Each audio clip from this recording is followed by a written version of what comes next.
আল্লাহ তার জীবনের সমস্ত গুনাহ খাতাগুলিকে মাফ করে দেন। বগুড়া বিএনপির উদ্যোগে আজ বাদ আসর সেন্ট্রাল জামে মসজিদে দোয়া মাহফিল অনুষ্ঠিত।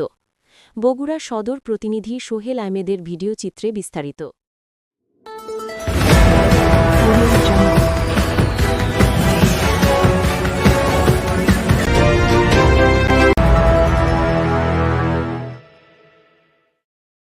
১৯ জানুয়ারি সোমবার শহীদ রাষ্ট্রপতি জিয়াউর রহমানের ৯০তম জন্মবার্ষিকী উপলক্ষে বগুড়া জেলা বিএনপির উদ্যোগে আজ বাদ আসর সেন্ট্রাল জামে মসজিদে দোয়ার মাহফিল অনুষ্ঠিত হয়েছে। মরহুমা দেশনেত্রী ৩ বারের সাবেক প্রধানমন্ত্রী বেগম খালেদা জিয়ার রুহের মাগফিরাত ও দোয়া কামনা করেন। বিএনপির পরিবার সদস্যদের সহ সকল শহীদদের জন্য দোয়া কামনা করা হয়।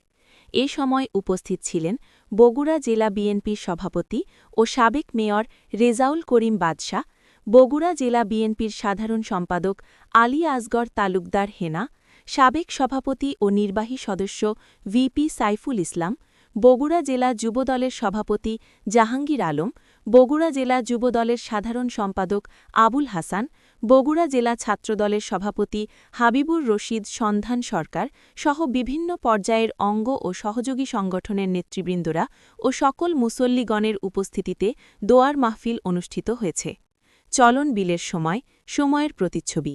আল্লাহ এই মসজিদটা তিনি নিজ হাতে নিজের স্বপ্ন থেকে নির্মাণ করেছেন।